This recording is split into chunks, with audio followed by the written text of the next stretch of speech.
I am Danielle Varda. I'm our CEO and founder here at Visible Network Labs, and just thrilled that you're here with us today. We're very excited to share the work that we're doing, primarily because we feel like it is an exceptional way to support communities who are trying to build collaborative strategies, network strategies, and coalitions to reach big outcomes. And so today we are talking about one of the many pain points that we discussed in a previous webinar. This one, developing and managing your community partner ecosystem member database. This is part of a longer, bigger series called Chaos to Clarity. This is our part one. Today, I will be presenting, as well as Dr. Jenny Lawler, who is our Director of Data Science and Insights. I have been a network scientist for many years, and we've been working, both Jenny and I, on the research related to social connectedness and how it relates to different outcomes. And we've turned that work, along with our whole team, into technology and methodology that we hope will be useful for you.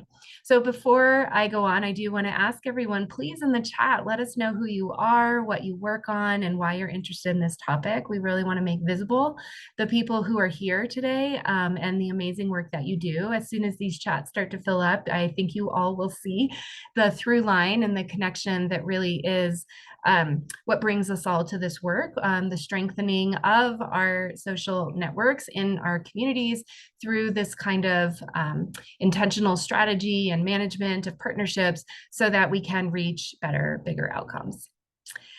We at Visible Network Labs, our tagline is to make invisible networks visible.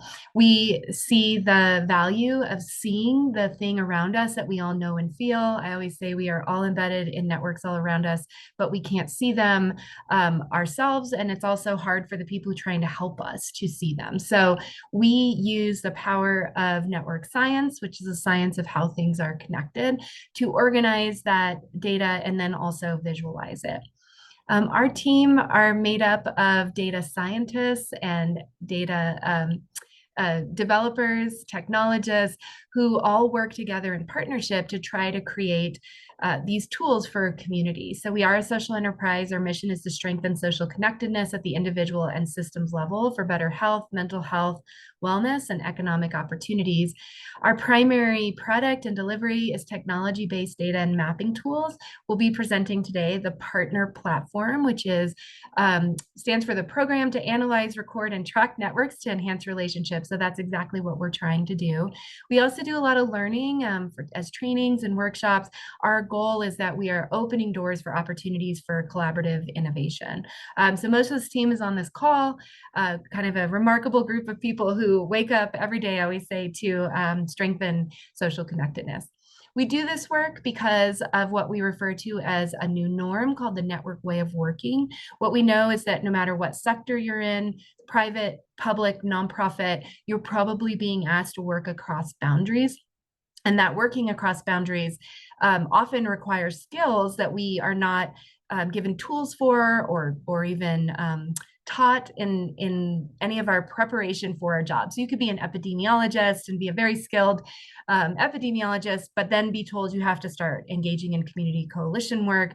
And that might be something difficult for someone like me, who's an introvert, or people who just don't really see the world as like, I'm just going to go out and make as many connections as I can. So our goal is to give you the data and some science and a tool to help you navigate that space and not just have to rely on your gut instinct. I always say, as humans, our primary work is building relationships, which makes us all natural network scientists.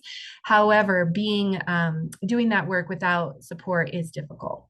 So we want to do some definitions as we get going. So what is an ecosystem? We refer to as ecosystems as all of the members who make up these networks of networks. In most of our work, we focus on organizations or people. So we look at three different types of data in an ecosystem. The first we refer to as nodes. So these are organizations are people, but they can also be thoughts and ideas, places. So up to you what you want to define your ecosystem as including, but also the relationship, the lines between those nodes are what make this platform and this approach of using network science really special. So we're really interested in how these things are connected. We're not going to talk about that today. We are literally just going to stay at the level of nodes, and the third type of data that we collect and use in this platform are attributes. So the attributes are the characteristics, the tags about the members of our ecosystems that help us make sense of what we're seeing and the patterns that we see. So there's three types of data that go into a platform like this. It's the nodes, their relationships between them, and the attributes attached to those nodes. And like I'd mentioned, we frame the whole work as an ecosystem, but we understand that these ecosystems are made up of networks and networks, and sometimes you need to follow an organization or a node throughout that network. And so what we make sure to do in the data architecture that we've created in the platform is be able to follow those nodes across different networks. So we're real proud of that. You'll see a little bit of that as we go forward today. Okay, so just a couple last things. We are really based in science. Our background is in research. It's really important to us that what goes into these data systems is really high quality data, because otherwise it's not going to be very useful on the way out when you're trying to use it. So we do want to help folks make sense of that. So I'm just going to sound very quickly for one slide like a professor. I have been a professor of public affairs for many years, and I teach collaborating across sectors and evidence-based decision making, which is what this is really all about. So I'm going to walk through this. We call this the life cycle of a sustainable network. So if you look here in the center, you'll see what we refer to as our nodes. Let's say these are a group of organizations. What happens almost always in the life cycle of a sustainable network is that we, in phase one, will start the work of creating network ties. We get an initiative, a legislator, a funder says, build a network. So we do that work. We bring the people together that we know are connected, and we almost always make a list of who's not already at the table. Then very quickly we invite them. That's the work of network building. But in phase three, where our team tends to meet most communities, that work's been happening, but with a strategy of more is better. So there's often a backbone organization kind of shouldering the weight of facilitation, planning agendas, maybe get the funding. We have a whole bunch of free riders, periphery folks on the outside who are connected, but they might not know why, and they might not have a role. So what our goal is to get through an ecosystem mapping and analysis learning experience so that you can get to a point where you are building what we call an intentional network strategy. So what I didn't say is all these circles and squares here are in the exact same position in every picture. So all that's changing are the way they are connected. So here in phase four, let's say it can happen many ways, but that this group makes 4 work groups. They meet maybe this one weekly, monthly, quarterly, and yearly. A key to a sustainable network structure is the decentralization of leadership. So you'll see here the decentralization of the core backbone node, which improves equity, representation, things like that, decentralizes the power structure. So when we see structures kind of go into a way of working where we promote less collaboration. That might sound odd, but maybe less touch points, less having to come to every single meeting. We encourage folks to only invite people, to give people a role they understand, and only invite them to the meetings where they're going to be useful. The problem is in community networks, the fear of missing out, FOMO, is so intense that people feel like they have to come to every meeting. But we're losing a lot of direct service work to people in communities when we're asking them to constantly come to these network meetings. So what we're hoping is that you can use these kinds of data that you can collect through an ecosystem mapping platform to be able to build intentional network strategies. So we like to kind of go through this because it's not just beautiful technology and maps. There's a really big purpose behind that. So our platform is called the PARTNER CPRM. CPRM stands for the Community Partner Relationship Management System. You'll see on the screen here, it does network mapping. We're not going to do network mapping today. That'll be at another webinar. But this is a plan of CRM. This is not a CRM. Those are meant to convert people to paying customers through marketing funnels. Our work is very different. The CPRM is meant to focus on a whole different outcome, not converting people to paying customers, but rather building strong ecosystems, maybe stakeholder engagement or coalition building. So it is includes a very data-driven strategy for building and managing relationships with ecosystem partners, trying to optimize those, and then achieving outcomes. But these three principles at the bottom here is something that we hold very dear in the building of a CPRM. We've done this not with funders. We have partnerships with community organizations and government agencies that allow us to bring in a lot of community engagement. Some might call it a human-centered design. It's been really important to us that the communities who are using the work design the platform with us. But we also really believe that in order for a community to really benefit from this, we have to build community capacity. So your ability to use these data and translate it into practice is a key priority for us. And finally, we believe strongly in the democratization of data. If we're taking data from communities, we believe we should give it back. So we have built features that allow you to share data back when it's appropriate and matches the confidentiality and promises that you've made to your community. So to recall, in August 13th, we did a webinar, which we really outlined what we consider the four main pain points in doing this work. We talked about the first one being tracking and managing members, the second, capturing data from them, the third, just identifying your ahas, and the fourth, sharing it back and communicating it.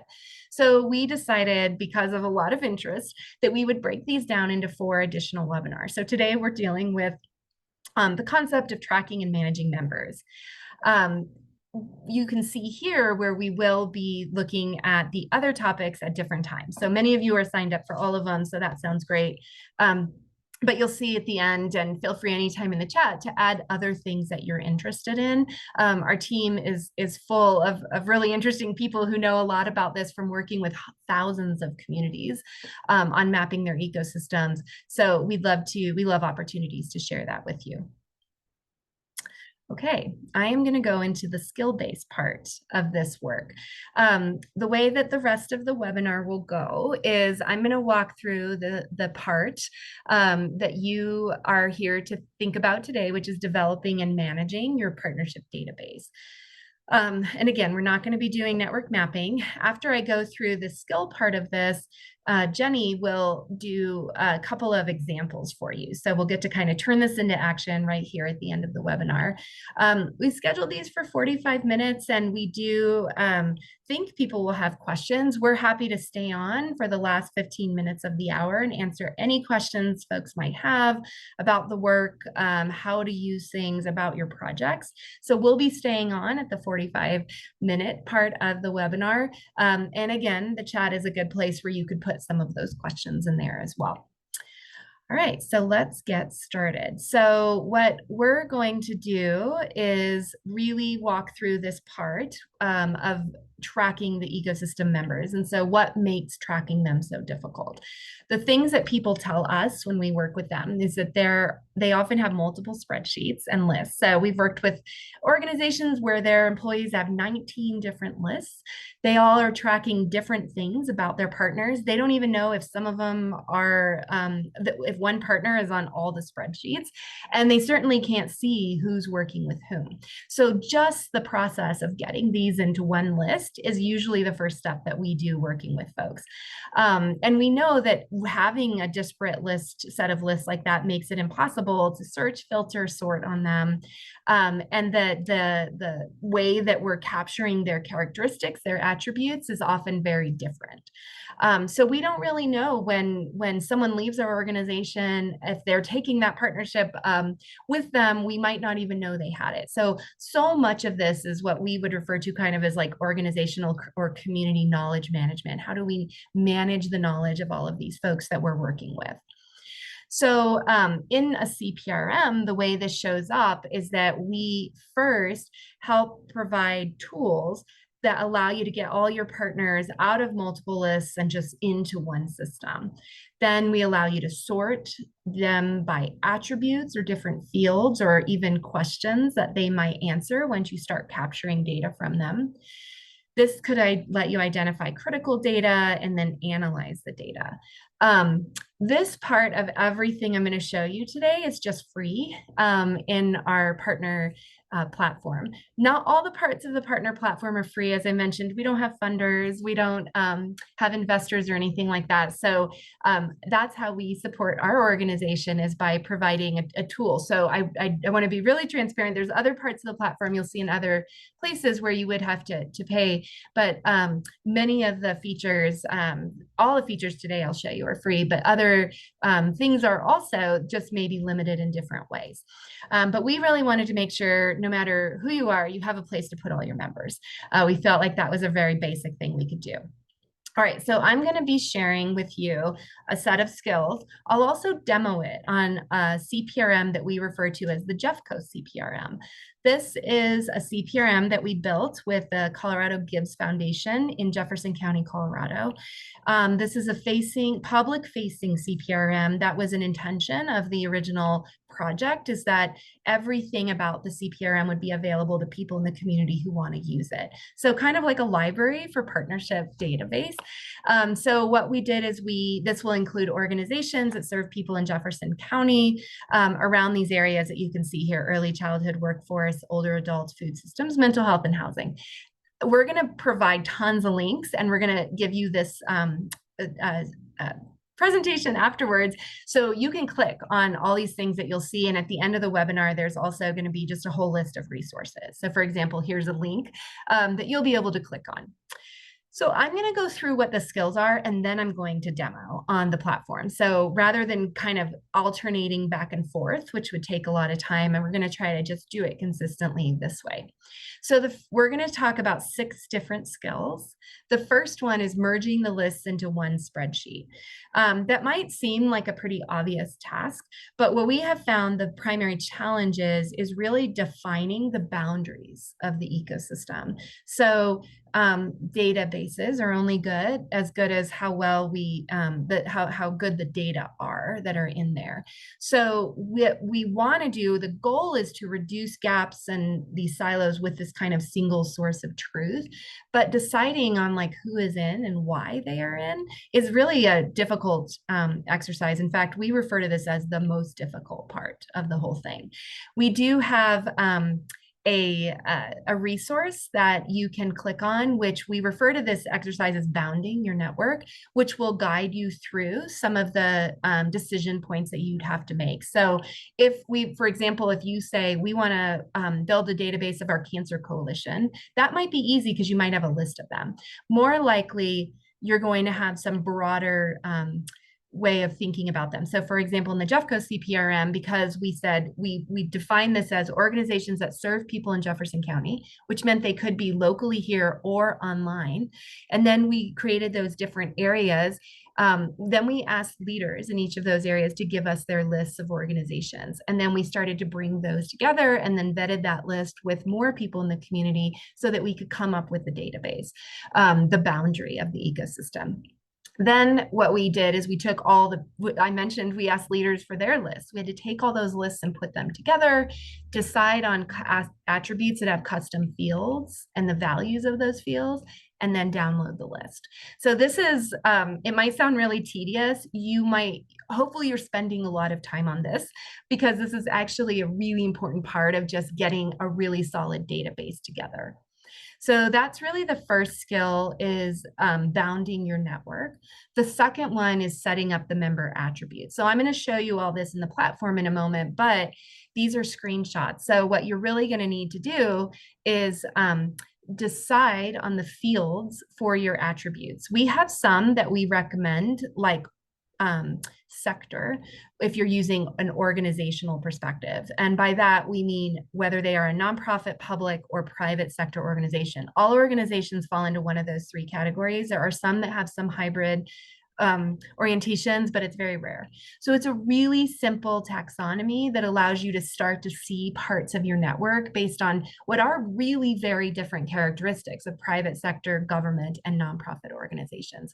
We also suggest things like primary a function, the thing that they primarily do. So we'll show you these in a moment, but you're going to be able to come in under the libraries tab and start setting up those attributes. So you'll see that there are some that are standard, like date and time or things like that. But you can bring in multi-select, single select, text, or even GIS attributes. We do have an API to ArcGIS in the platform. So you'll be, as long as you have an address, we can geomap them. And then if we know that ArcGIS has the field, we can easily bring it in. We can't upload data if the field doesn't exist. So just like a CRM, just like really any database, if the field doesn't match exactly, so if you have a field that says sector and it says nonprofit and public, but you forgot private, then you can't, and you try to upload it, it's going to give you an error. So you have to have your fields match. That's pretty standard for managing big data sets. Then you would upload your list to a single database. So when in the platform, we will show you where when you go to the members section, you can add members and then download a template to do this. Once you fill out the template, you can then come back and upload it. The nice thing is, if there are, then you'll verify it. If there are errors, it will tell you. It's not going to let you upload things that are going to cause problems. So this whole process, again, tedious, but so important. It's what helps us get our heads around, like, what is the member list? So you'll use that validator to check and fix any errors. And then you can, at any time, add one member at a time. So I'll show you that. Once the members are all in there, things you might want to do are like filter them or search by different questions that they've answered or attributes.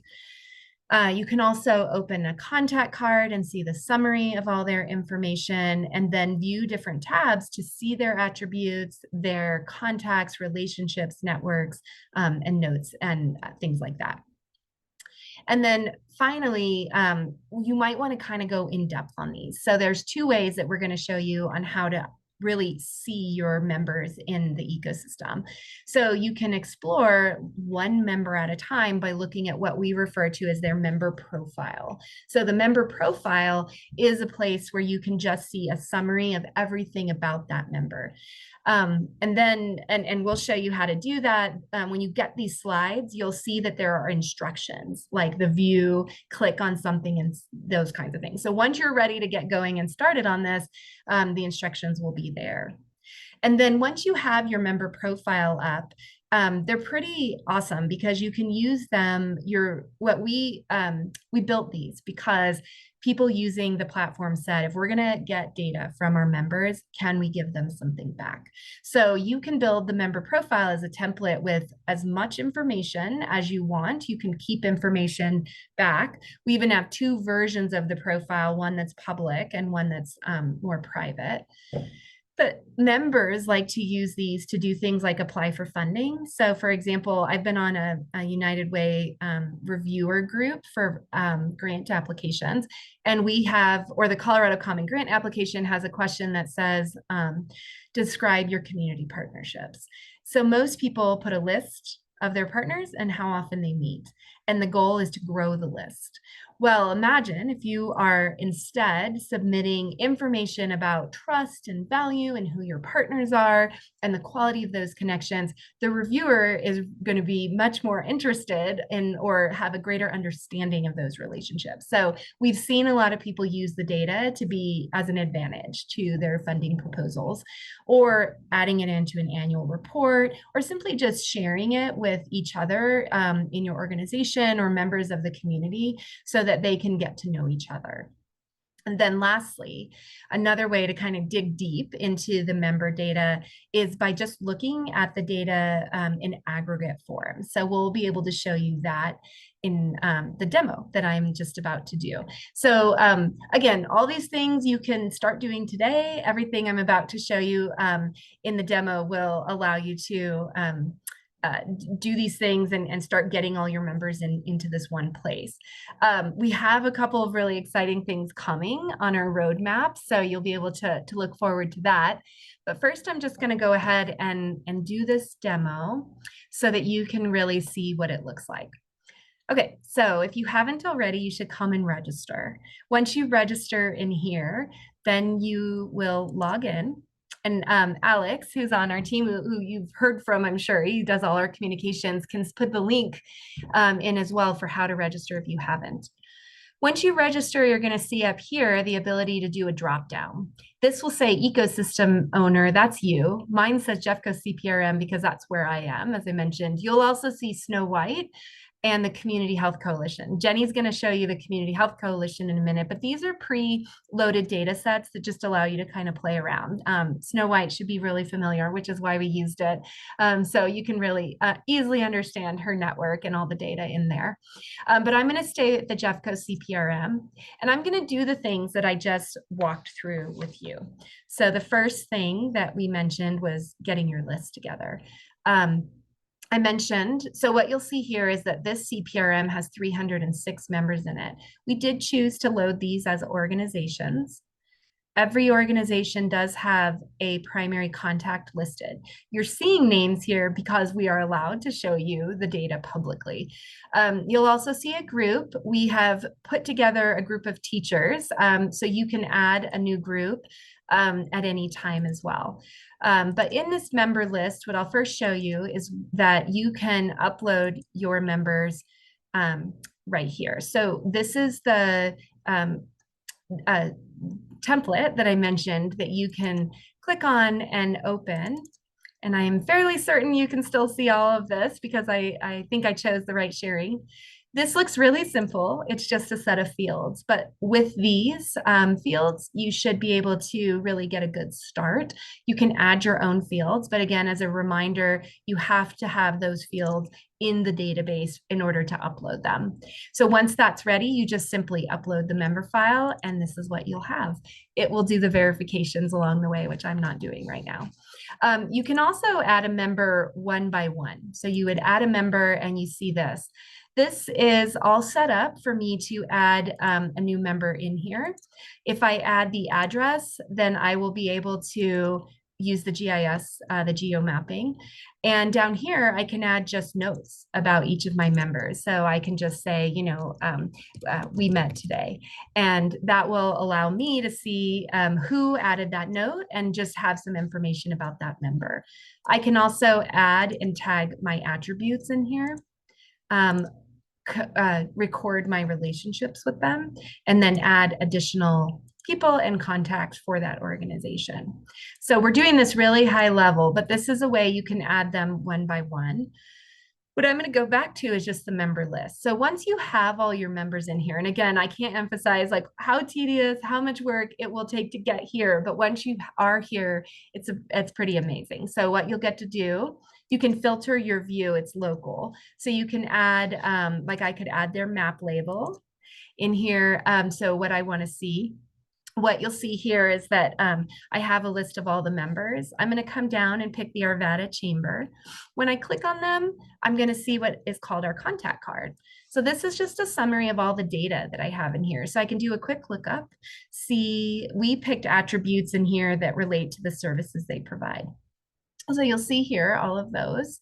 I can see that we've added additional contacts, so other people who work or are affiliated with the chamber. We can see their relationships. So this is where you can see, actually, I'm just realizing that this should say networks. So in your view, this will say networks. I think I need to do a refresh here. So what you'll see is this is the ecosystem network, and above it, what's on our roadmap is you'll start to see a list of all the networks they're a part of. So we mentioned that there's a data structure in here to look at and understand the networks of networks. So that's where you'll see this. And then right here, you'll actually see, this will say profiles. And so the profile is what I referred to earlier.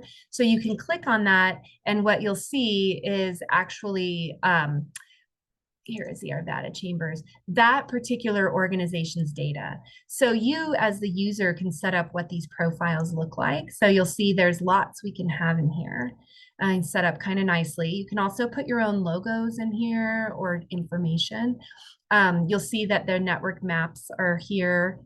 their member organization, all kinds of information. This user put the whole network data on the right and the individual member network data on the left. And I'm just going to scroll down. A really neat feature is when you do start to collect your relational data, I can click on some of these nodes and it will take me right to those organizations' member profiles. So that's a feature that you can turn on or off depending on the degree to which you want to share that data.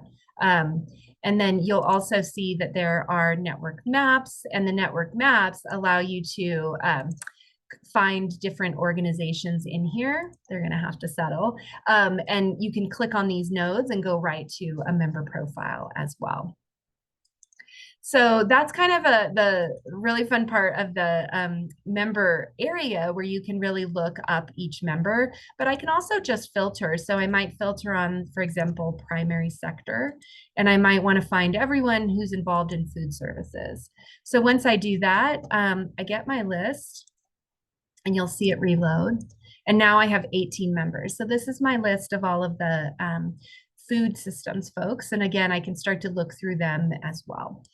So there's a few other places that you can do this, but you can always export your data into CSV files. And we believe in really good data and data organized in ways that you can use outside of the platform. So that's what you'll be able to do kind of at all times. So I'm going to get rid of our filter and just show you two last things. You can see there's all kinds of other menu options that we're not going into today because we will in other workshops. So this is really just how to get all your members in there and organized in a really logical way.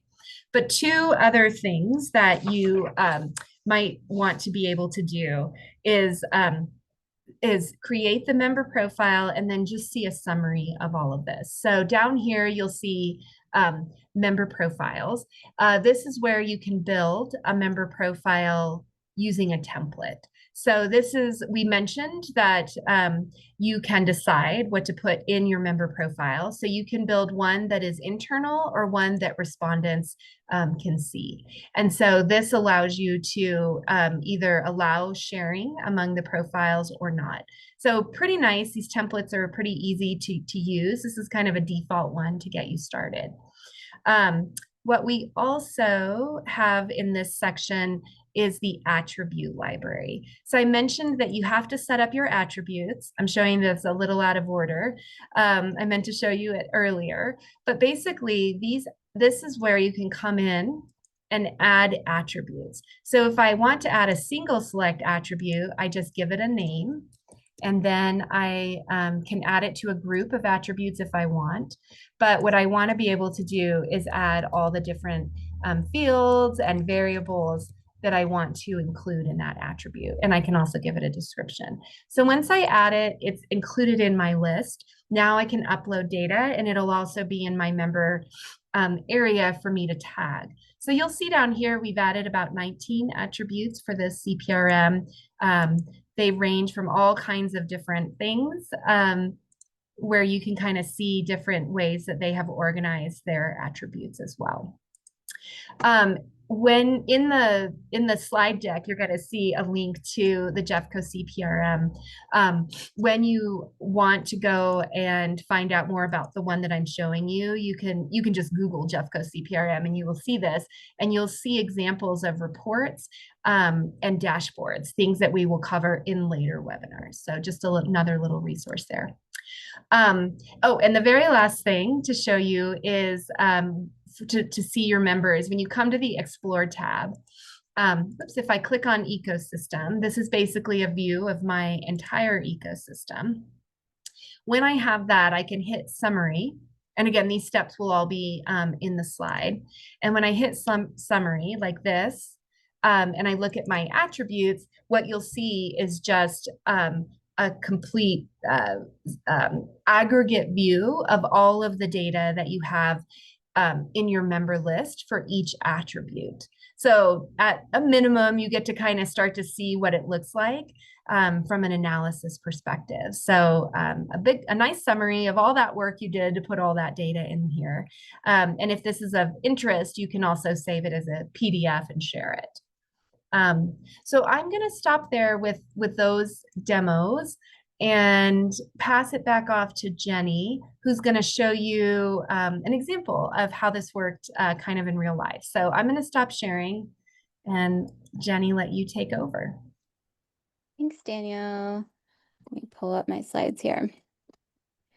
All right, so I am super excited to talk about what does this look like in practice with an example from one of our partners. And this was a project that we worked together on that we finished last year.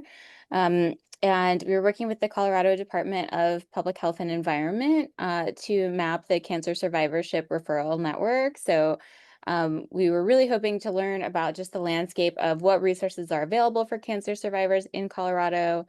And what we knew is that oftentimes cancer centers are responsible, there are actual federal regulations about this, that they're responsible for providing specific types of services and resources to survivors.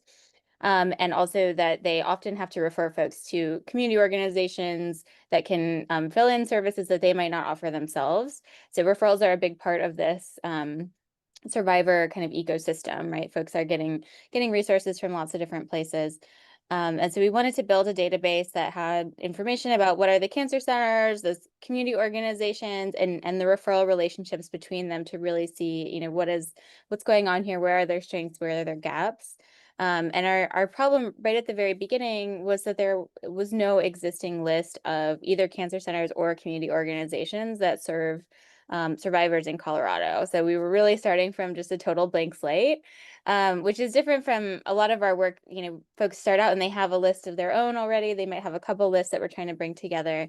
In this case, we were really starting from zero. So this was a really fun challenge for us. And I want to, before I dig into kind of how we approach this, I want to just highlight what are the lessons, and then you'll see kind of how all this unfolded. But our really key lesson from all of this was that managing members and kind of putting these member lists together, it does not have to involve lots of data or complex data to be useful. We were able to do a lot with just a few fields here, and I'll show you kind of why we made that decision. But also, you know, a key part of this was being mindful of capacity. You know, we were working with the public health department. You know, folks are busy. We don't have a lot of time to be doing lots of digging, things like that. And so we really focused on, you know, how do we put our resources into the best place to do this? And in this case, it was really about focusing on tracking down those members, figuring out who might have existing lists already that we could start aggregating together. And, you know, along those lines, I think, you know, we have to get a little help from our friends, right? So we reached out to members of our network, members of the CDPHE network, all together to kind of see who knows what, who might have some pieces of this puzzle to help us figure out who are the right members to include in our ecosystem. And I think then, of course, our kind of big picture here is that member management was just one piece of the puzzle, right? Once we figured out who those folks were, where they were working, all that good stuff, then we still wanted to collect data, and we wanted to, you know, pair that information up with information that we could get directly from them about their referral relationships. So those are kind of the key lessons here, and I'll tell you a little bit about how all this unfolded. So our first step was, you know, reaching out through our networks, through networks from CDPHE, to find contacts that might know a little bit about what are the cancer centers that are doing this work in Colorado? What are the organizations that support survivors? And, you know, we found that there were different resources that had pieces of that puzzle. So, for example, we worked with the local cancer coalition. We connected with folks who work in the cancer social workers group in Colorado, who all had their own kind of pieces of it. And so we aggregated that all into one after we kind of slowly collected them, you know, had some meetings. And you know, lots of folks want to, you know, track all kinds of data about the members in their network. We kept this really simple because our real focus was on making sure we got the right people in. So we had one attribute that we used to characterize every member of this network, and it was just what type of organization they were. So was it a cancer center, was it a community organization, or was it both? And alongside that, we had some really basic information fields about the organization. So we had our contact name and email, we had the organization address, and that was about it. So you might be wondering, okay, what can you do with that? What's the value of something like that? And this actually ended up, being super generative for us as a project because we were, we had that basic information, contact information. We knew what the organizations were. We were able to reach out to all of these cancer centers specifically, and we got to make our map of who they refer to. And I think what's really cool here is we can see, all these purple and red dots here those are cancer centers. If they're purple, they're both a cancer center and a resource to the community. If they're red, they're just a cancer center. But they have relationships both within Colorado, but also all around the country, right? Colorado doing this work is actually reaching out to a national network. And that's, very common across these different centers. So we learned a lot of really interesting kind of stuff about them, about just the network, but we also were able to capture information about what are the services that they're referring people to when they're using this network, and what are some of the kind of key barriers or challenges that they're running into when they're doing this work. So just really cool to start with. Even really simple data, you can use that to get started and then be reaching out and filling in additional details so that you can get to those rich insights about the work you're doing. So that was just one kind of basic example. I want to share one more example that is something that you all can explore. And as long as you have an account, and if you don't have one, it's really easy to set one up. We actually have an ecosystem that is set up as an example on our platform that has, members populated with their attributes and all that good stuff. And there's even network data in there. And this is called the Community Health Coalition. On this slide, we have just a couple of kind of instructions. So when we send this out, if you all want to go through this and follow along, you can use that as kind of a guide to log in and do this yourself. But I'll take us over there just for a minute so you can see what it looks like. There we go. Basically, once you're logged in, this is what your home screen will look like. And when you log in, you'll see right here, it'll be your personal ecosystem. So right now I'm actually, this is the Key Player demo ecosystem. Some of you might have been in our Key Player webinar a couple months ago. But when you drop down this list, you'll see there are those other two ecosystems that Danielle pointed out. One is the Community Health Coalition, and the other is Snow White and her support network. So if you come into the Community Health Coalition one, we've got all kinds of good data in here. Our member list is populated. You can come in here and you can see lots of different attributes. So you could see how it would work to filter by, finding folks that serve, families and children. What might that look like within your network? This one doesn't have any families or children organizations in it, unfortunately. But you can go through and kind of play with that, start to see what that looks like. But you can also get into that Explore tab that I think Danielle showed you, and you can see what do these attributes actually look like, both overall using the summary tool, or you can go into the network map over here and you can see how when we have that relationship data, adding attributes helps us to learn about, add this new layer of data and information to what we're doing, right? When we can go from those gray dots to filling in, kind of coloring in the details with things like what services do they offer and how are those services connected to each other. So those are just a few things you can try out on your own. It's always fun. I think get your hands dirty, get into the sandbox. That's the best way to learn about this kind of stuff. And I think it always helps if you're thinking about your own community, to get into the sandbox of what an example looks like. And I'll bring us back. I know we're getting very close to time, and so our goal was to use the remaining 15 minutes of the hour. If anyone wants to stay on and talk about questions, we'd be happy to do that. One final kind of thing that I always like to bring up is that data governance is a huge part of this work. So, understanding who's going to maintain this, and how do you make decisions about what data gets tracked and how it gets updated, that sort of thing. We always recommend, having those conversations in your organization. That can really make things move a lot smoother and ensure that over time your data stays really high quality.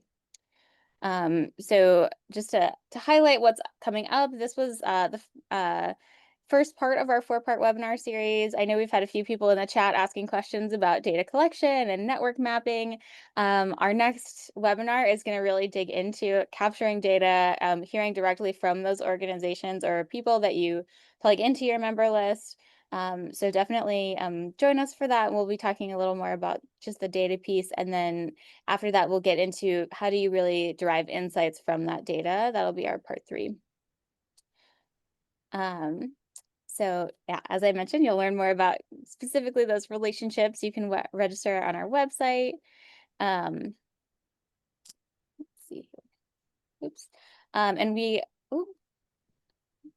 hope that you'll, stay engaged with us. If you haven't already created a free account, this is a great time to do that. You can get in and kind of play around with the tools that we have, that we've looked at today. And, if you want to know more about what we're talking about, if you're thinking about using the platform in, other ways, feel free to reach out to us. We'd be happy to do a demo or consult about the work that you can do with us and the opportunities here.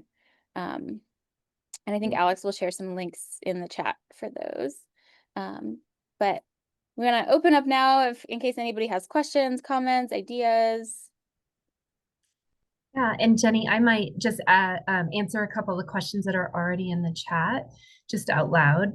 And we're very conversational and informal, so feel free to take yourself off mute or raise your hand. We'd love to hear you, hear your voices, and bring you into the space.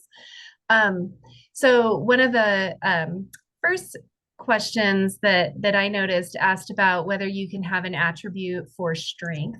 And you certainly can. You have to have the data to have everything. So you can create an attribute called strength, and you could put in a valence for that, for example, anything from not a lot to a lot. However you want to measure strength, or you may have a variable that lets you do that. And so if that's the case, it's very easy to add the attribute and tag them. But a little bit more complicated and advanced is if you want to measure strength, which is what we will cover in other webinars, which is like, how do you actually measure the relationship between any of these two members? So again, very simple. You can see that there's so much here that we could never do all this in an hour. So we'll spend time talking about how you capture the relational data, primarily through a survey, but also in a couple of other ways. And so from that, you can create a measure of strength. And so we will also, in the next webinar, when we cover measuring and capturing these relationships, we'll talk about some of our own measures that we use, that we have validated over time, that you can use when you set up your measures as well. Another one, someone asked about design tips for an ecosystem database that works well for tracking member changes over time, not just adding new members as the network grows. Change over time in complex systems is absolutely tough. And so what we have done is we have a few places where we have started offering that as a way to understand your data. And so probably the most straightforward way to do that is to, you can do that in the notes section. Hang on, I'm gonna actually share my screen again, bear with me.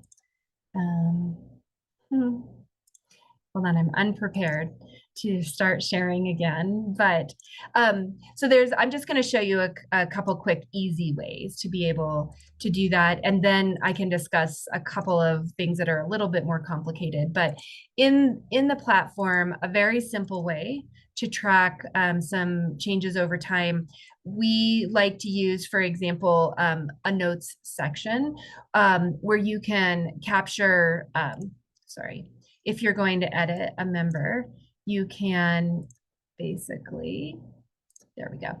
So you can add notes that allow you to capture just very basic change over time. We have this relationships tab where you can track your relationship, me, the person who's logged in, with this member. And you'll see that there's a date stamp. So I could track my changes in my relationships with that member using this. And I don't have any for this particular one I picked up, but then you can start to see the history of that. In a future webinar, a little more complicated, we will show you where you can copy someone's responses from a time point one and make it a time point two, and then capture again. And then you'll be able to have that information in there as well. And one other really simple way is to create contacts. So if like an executive director changes hands, you could put the old executive director in here and add that so you never lose track of that. So all that said, what might be something else that you would choose to do is create a variable to show a change. So you could say trust at time one and trust at time two, and you could be able to show that here as well.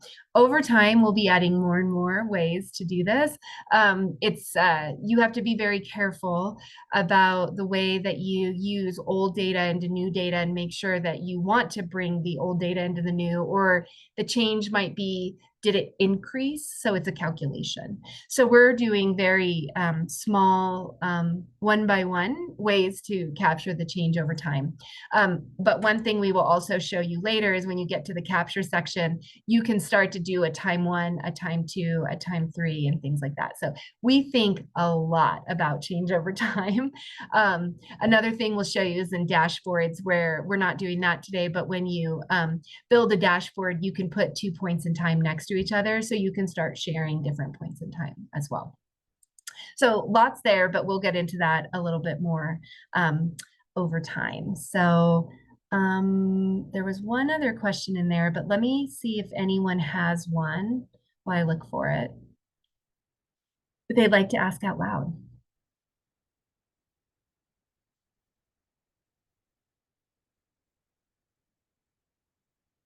If you are hesitating because you're not sure if it's a good question, I think it's a good question. I'll just tell you now. And someone else is probably wondering it too. Okay. The only other question I see in here was one that we've kind of answered, but it says basically, where does the relational data come from? And just as a kind of preview of where it's going to come from, we call it capturing the data. So you can capture the relationships between your members. We're going to go through that. If you have relational data, some of you might be like, I've done this before. I've done a network survey. I have the data. We can help you import your relational data. Like all things in a big database, the fields have to exist. So once we set up the fields to be in the database, we can import your secondary data in here, and that will allow us to see the data as ties, but it has to be set up correctly. So lots of a little, specifics that make the complexity, make sense of the complexity, but our hope is that you'll be able to see it in a more clear way as well. All right, so yeah, great. Awesome. Thanks so much for this. This is super helpful. Dr. Janice Mackey, I'm the co-founder and CEO of YASPA. And what I'm wondering about with regards to this is different programs, for instance. So, say we have a profile, but then we have, of course, different programs under our umbrella or different coalitions. Is that something that would be codified, for instance, under networks, and then the respective organizations would be the members connected to that, and then the ecosystem would be the dots connected in between? I'm just wondering about kind of the design element of that. It's a great question. And to be honest, Alex probably has an infographic to describe at least how we view it. The way that you described it, what you would do using this tool is the members is always considered the ecosystem. So here in Explorer, you can kind of see how we arrange it. So you have an ecosystem. The ecosystem is always going to include everything in your database. Then the networks are what allow you to break those down into different parts. So the reason we start with the member list is because these members, you can put them in different groups, which is one way you could start to see those differences. You can create an attribute that also tags them. so that when you start to go to the network mapping, you can filter by those different attributes or groups. But to just separate them, what happens when we go to capture and we start to build, I'm going to give you a little sneak peek, build this out, it's going to ask you to pick which members from this is from your ecosystem member list, who you want in this subnetwork. So this is allowing you to build networks of networks in little data sets. And you can build 5 networks and include Visible Network Labs in all 5 or in 3 of those. It will always know that that's Visible Network Labs in each of those. So, and then you'll start to see those all laid out here. So if you had multiple networks or departments, you could start to organize them right here. And to be honest, what we've tried to do is make this almost as high level, like generic as possible, because people, sometimes they are a big organization and their sub networks are different departments or programs. Sometimes it's a funder and they've got 5 sites around their state. And so they want each one to be its own network. So what a network of networks is in an ecosystem is very particular to your context and the work that you're doing. So I hope that makes sense. We'll go into this again. So, but Dr. Mackey, I hope I said that right. I'm not sure if you say Mackey or Mackey, but did that answer your question? Yeah, that's super helpful. Thank you so much. And yes, that's correct. Is it Mackey? Is that right? Yeah. Okay. Yeah. Good to meet you. You as well. Thank you so much. Any other questions? Okay. Well, for the 30 so of you who are still here, thank you so much for joining us today. We just hope to be a resource. I mentioned that building capacity or nurturing, supporting capacity in communities is our mission and one of our missions. And so we just really want to be here as a resource. Alex is going to send out the recording, the slides, and a ton of resources. So feel free to look into those. We look forward to seeing you again on future webinars. And in the meantime, feel free to contact Jenny or myself or Alex and our team anytime. Thank you all so much. And we hope you have a great rest of your week and upcoming weekend.